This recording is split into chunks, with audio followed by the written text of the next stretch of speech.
Hey dancers, welcome back. Today we're going to do a stretch and strengthen for your front splits. So really targeting quads, hip flexors, hamstrings with a little bit of glutes and hips in there as well. You're gonna need a couple of props.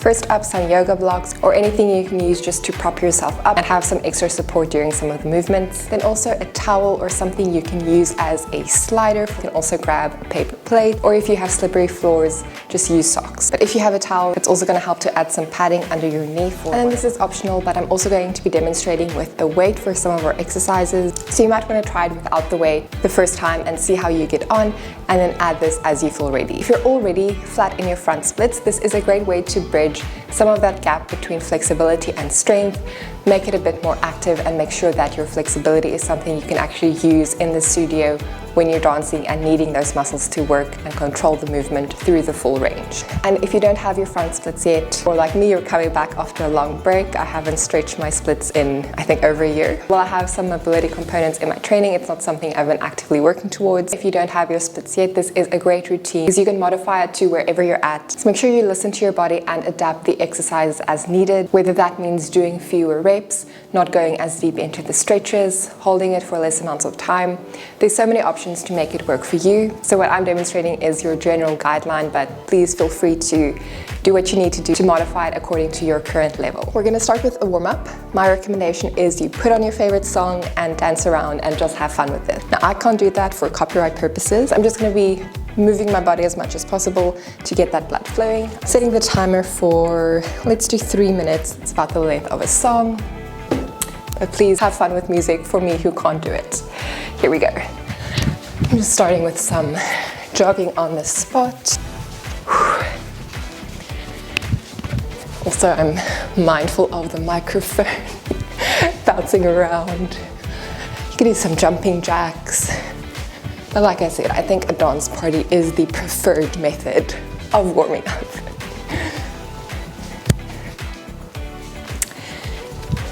Some jumping side to side.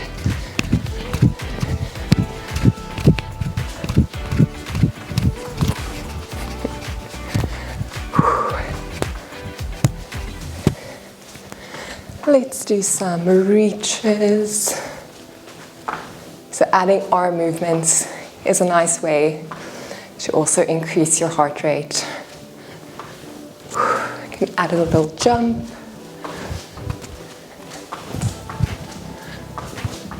So I don't need to hit my head on the ceiling. But like I said, you don't need to copy me. Literally do whatever you want here. It's just about getting our heart rate up, getting that blood flowing. Almost there. Maybe we'll have some kick, pas de bourrée. Mine are looking very bad. And that's okay.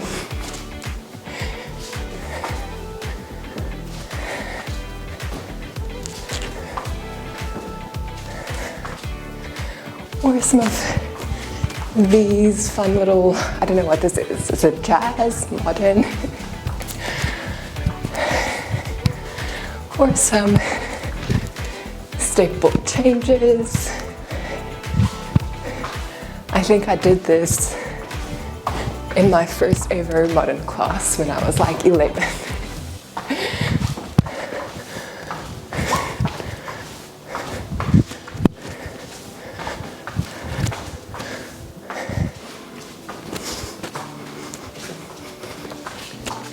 This is the most random compilation of movements, but I hope you're having fun with your dance party.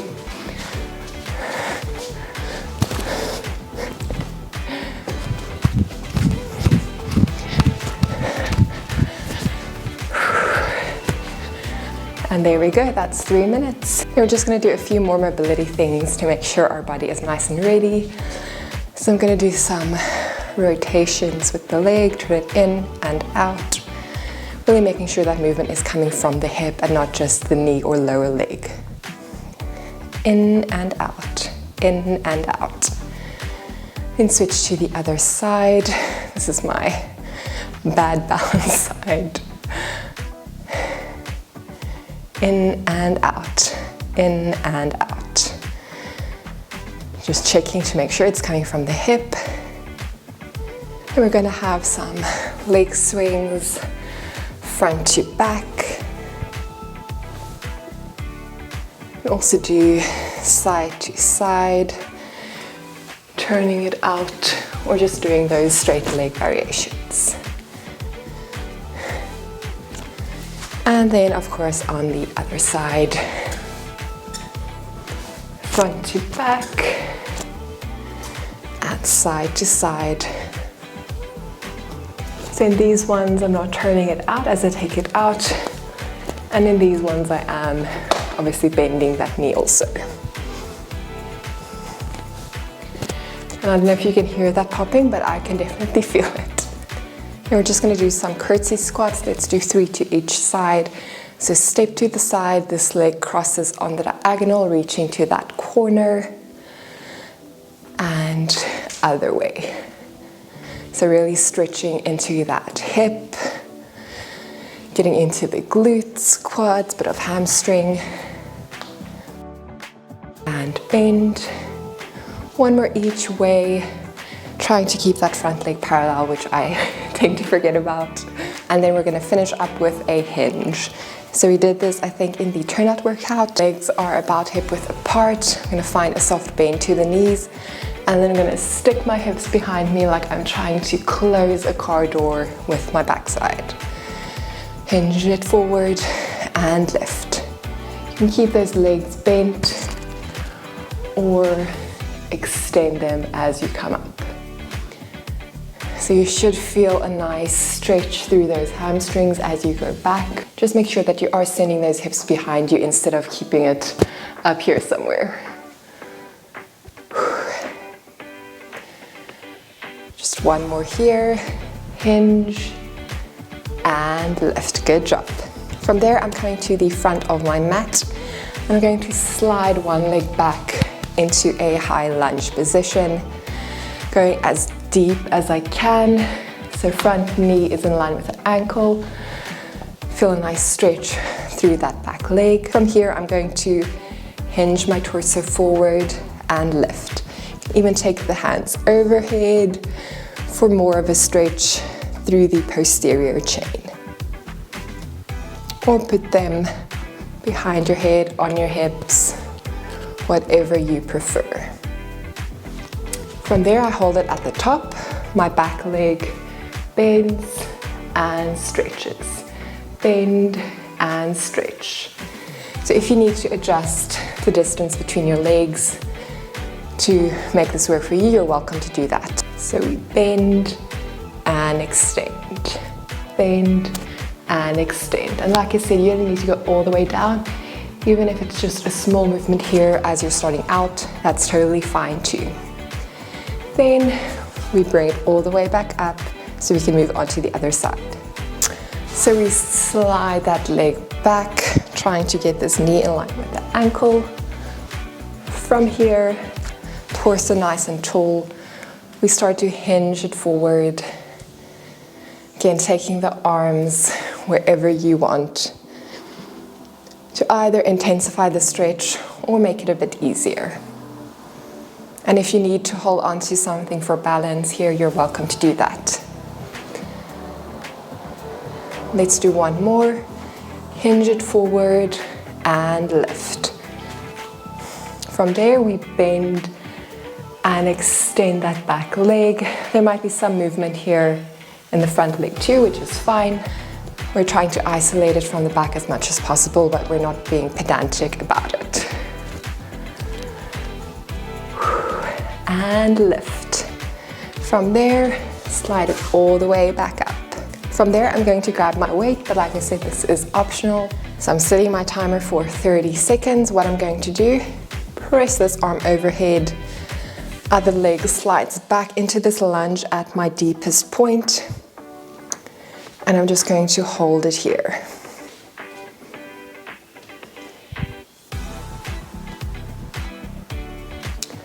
So you can really stretch, and you might find that you can go deeper as you're holding it. And you can do this for 10-15 seconds to start out with. And then add on a few seconds each time you do this. 3 more seconds, and slide it up. Good job. And of course, we get to repeat that on the other side. So I like to press it overhead before I slide, but you can also do it the other way, where you get into the stretch first and then press it overhead. So we hold it here. Taking nice deep breaths. Maybe you can sink a bit deeper. Almost there, guys. Just 5 more seconds. 3, 2, 1. Bring it up. Good job. If you wanted to, you could repeat multiple sets of that, but because we are still going to do a bit of work through these muscles, I'm not repeating it now. Next, we're going to get into the hamstrings again.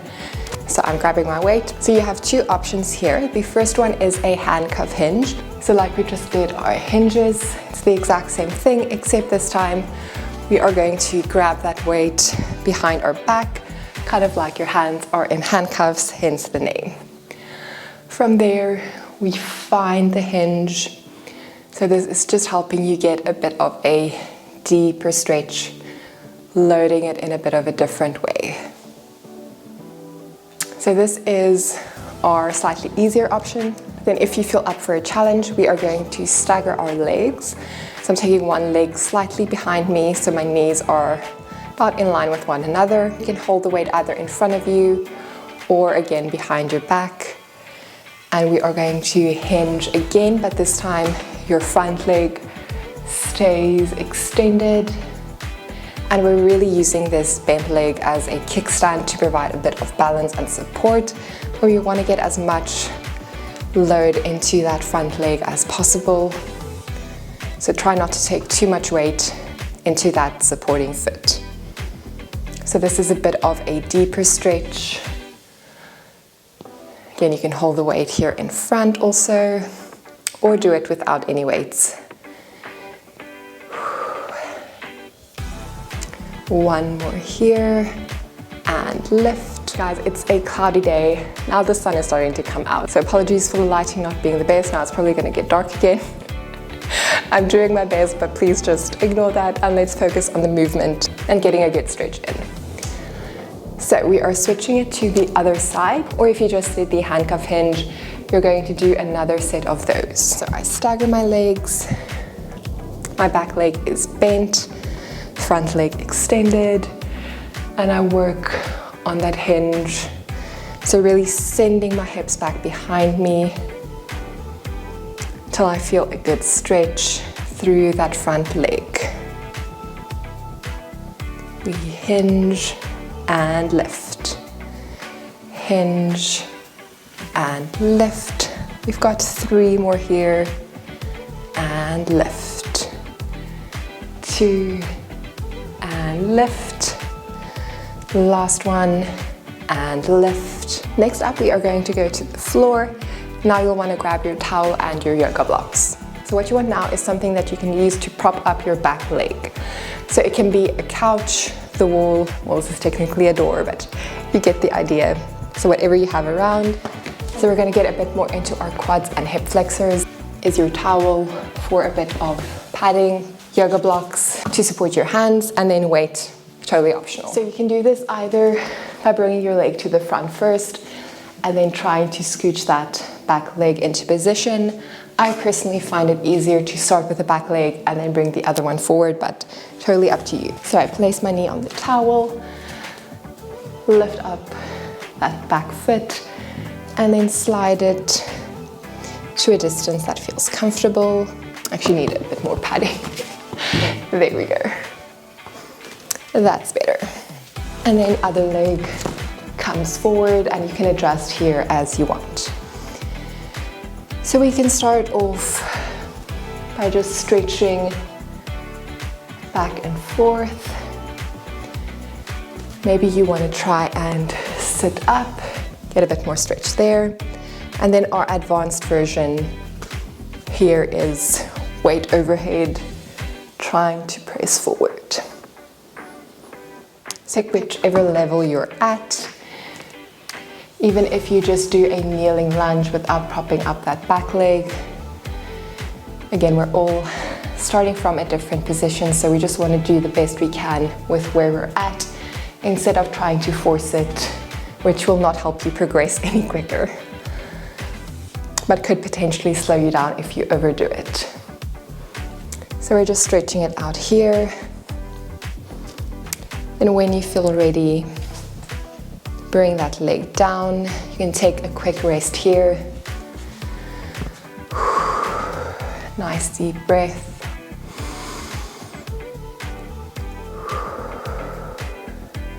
Then when you're ready, we move on to the other leg. So again, use whichever method you need to get that leg into position. And then we start moving into our stretch, whether that's down here, trying to lift your body. Maybe you want to try and move that back leg closer. Maybe you want to grab your weight.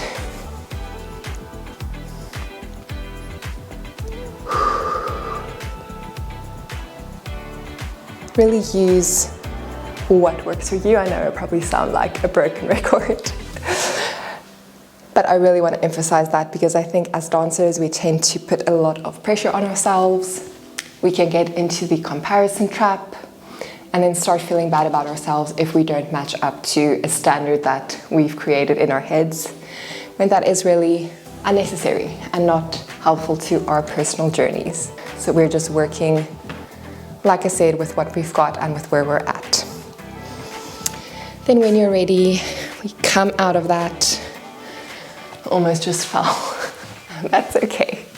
Now we want to get into our hamstrings again. For this, you can grab whatever you're using as your slider. I'm going to show you two options. Again, I'm just going to move my mat back a bit so I have the space to do it and you can hopefully still see everything. I'm going to extend one leg to the front. Now here, if you need extra padding on that bottom knee, feel free to grab something. So our level 1 stretch, you don't actually need the slider. All that we're going to do is hinge forward, trying to keep your back as straight as possible till you feel a nice stretch through that front leg and lift it up. Stretch forward, keeping those hips square so you're not twisting out of it. Feel the stretch and lift. So this is your first option. It's a really nice one. If you want to level it up, what you're going to do, have your blocks here for support. You slide that front leg into your split and come back up. I'll show you it from the side in a second. We slide forward, use those blocks for support and lift. So we have our blocks here. We slide out that front leg and lift. Slide it out as far as you can and lift. And then our progression of this would be to do it without the blocks. So you're really fully relying on that leg. And my slider is not very slidey, which adds a bit of an extra challenge. So our other variation would look like this, except there I really recommend having something under that opposite leg. And also a slider that actually slides, unlike mine. And then we switch legs. So here you'll definitely notice if one is looser than the other. My right hamstring is definitely more flexible. So we slide it out and lift. Here it's getting very dark again. There my slider is not sliding. So all in all, we are doing super great. And remember, you have that option of just doing the hinge.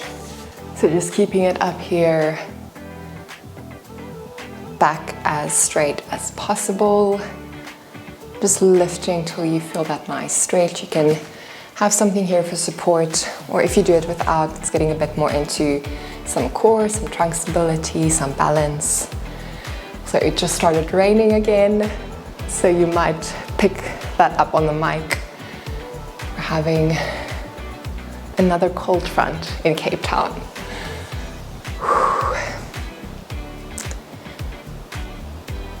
Whichever version you're doing, I recommend about 8 to 10 reps of those, but again, adapted to your body and what you need. So those few exercises on their own can be really great, and from there you can get into your splits and just stretch them out, practice your splits. So for beginners, it's nice having, again, something for a bit of support so that as you're trying to slide out, whatever your deepest point is, you can hold it there. There's a couple of different stretching, timing, and strategies you can use. My personal favorite is to have sets that increase in time. So maybe on your first one, you hold it out here for 20 or 30 seconds. Then you come back, take a quick break, go back into it, and then try and increase the time. So adding on about 10 to 15 seconds to each set. And now it's raining very hard. But as I said, it's important to listen to your body. Don't push it too far. And while stretching is uncomfortable, it shouldn't be painful. That's your one option right now, is to just go into stretching your splits. The other option is to spend a bit more time on any muscle groups where you feel you need it. So for instance, we haven't spent a lot of time on our outer hip turnout area.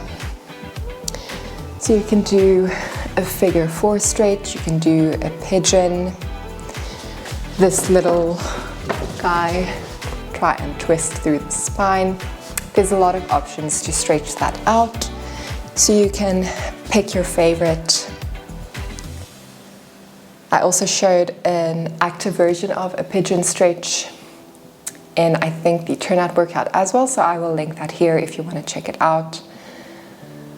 Where we just add a hinge to either a pigeon or our 90-90 position.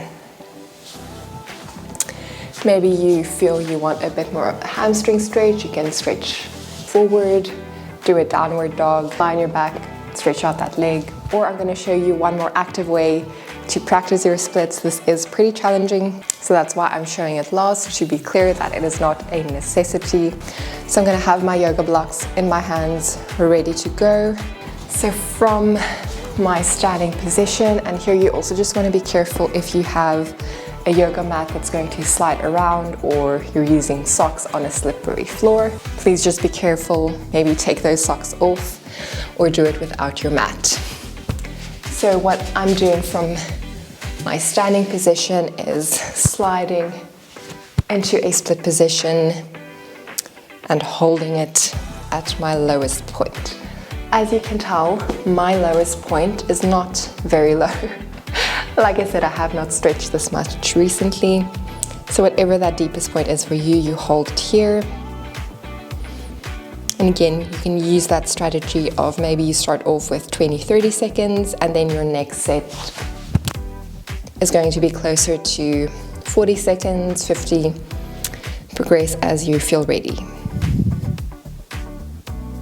Then you come up, of course we switch on to the other side, and the nice thing if you're using yoga blocks, you can start them out this way, and then as you can go down deeper, you can hold them like this or this. So you still have support, but it's allowing you to go down a bit further. So again, I start by just stepping my legs nice and wide, keep sliding them out, and then at some point, that front leg will have to stretch. So then we hold it here.